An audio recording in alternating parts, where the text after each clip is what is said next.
So right now we've got, of terrestrial transport, we've got planes, trains, automobiles, and boats for getting around Earth.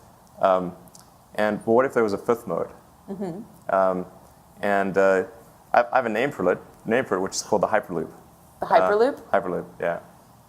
Is it like a Jetsons tunnel? What? It's something like that, yeah. Like you just get in it, it whisks you? Yeah.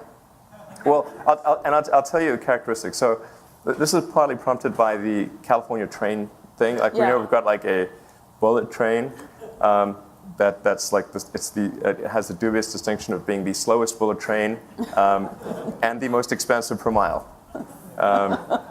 Go California! We got some superlatives there. So we're setting records at both ends of the wrong ends of the spectrum, and apparently it's going to be like $60 billion or something to go from San Francisco to LA, and if they're saying 60 now, it's going to be more later. Right. And of course, it's a really slow like, train. To put this in perspective, 100 million got you into space. Well, it got me started. I mean, it got me to, it certainly got me to space. Didn't quite get me into orbit. Very close. Yes, something like that. Yeah. In terms of venture capital investment, it's been a couple $100 million total, including outside investors.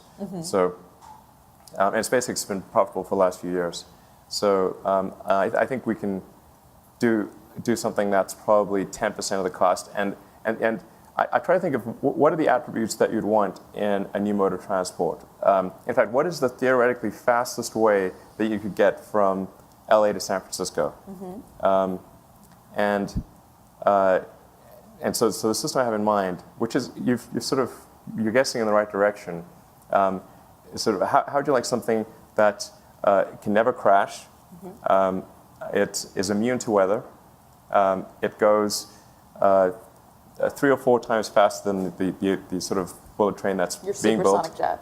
Well, it goes about, let's say, an average speed of twice what an aircraft would do. So you go from downtown LA to downtown San Francisco in under 30 minutes.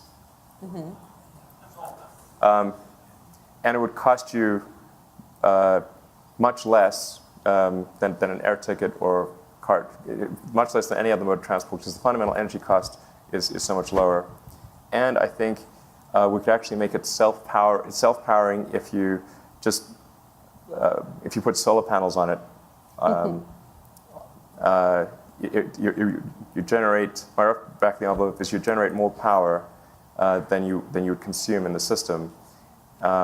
And there's a way to store the power so that it would run 24/7 without using batteries. So there's different ways to store energy. Anyway, so that's. Do you think this is possible? This is not just. Yes, absolutely, yeah.